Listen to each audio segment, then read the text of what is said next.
We're following new reaction to the Derek Chauvin murder conviction and what it means for the future of policing here in the United States.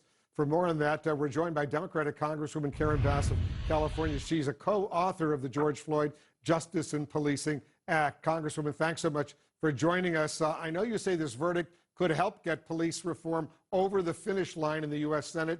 You've been working on this with Republican Senator Tim Scott. Where do things stand? Where do the talks stand right now?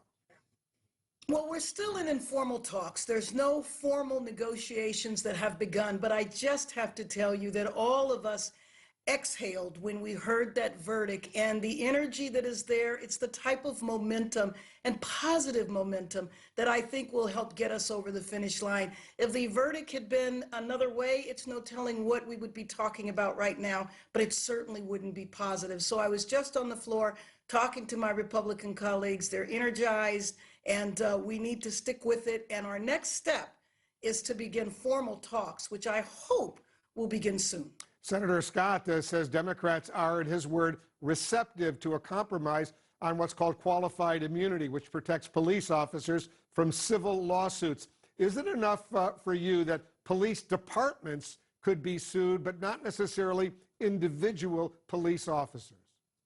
Well, I think it's important that we examine it, but what's most important to me is that police officers have to be held accountable.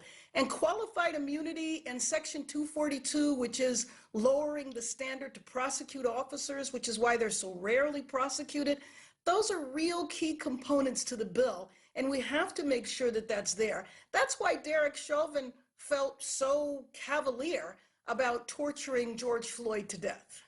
President Biden will address this issue. It's a very important issue when he speaks before a joint session of Congress next week.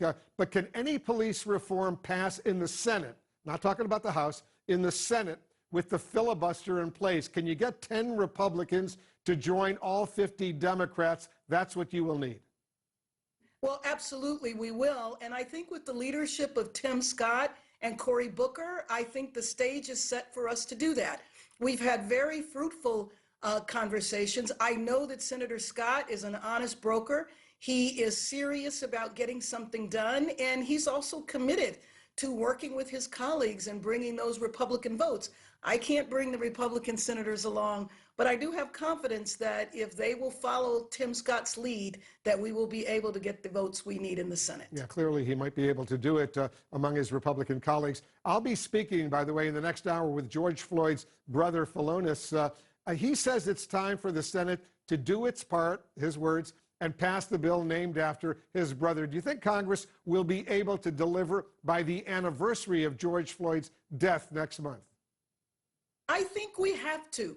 I don't think there's any reason for us not to put a bill on President Biden's death by that time.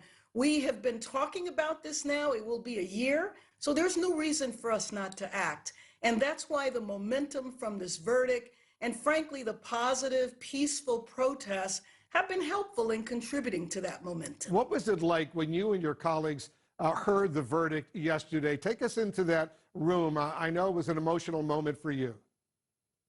Well, it was a particularly emotional moment for me because I had the flashback to 1992 and Rodney King. And there I was devastated at the verdict. And yesterday I was just renewed, relieved. But I will tell you, though, that it was a great verdict from my point of view. But the verdict is step one. Now we need to have a sentence that is the maximum sentence. We won't really be able to relax until that happens, because the few times we've seen people convicted, we also have seen judges turn around and give them a slap on the wrist. And he just cannot do that this time. He has to have the maximum sentence. The world watched that crime take place, and that is the only thing that will be an example of justice. Yeah, that maximum sentence could be up to 40 years. We'll see what happens when he's sentenced. Yes. In about 8 weeks or so from now. Before I let you go, one final question, Congresswoman. Your Democratic colleague, Maxine Waters, as you well know, all of us know, she had urged protesters to get more, her word, confrontational if Derek Chauvin was acquitted. Are you concerned she may have inadvertently actually given Chauvin a leg up in a possible appeal? I can't see how that could possibly be an appeal point. And what we saw after the verdict were peaceful, positive protests. And not protests, it was really more of a celebration. So I think that would be an incredible stretch to say that's why there should be an appeal. The jury was sequestered, so I don't know what that would have to do with the verdict that they came to. Congresswoman Karen Bass, thanks so much for joining us. Thanks for having me on.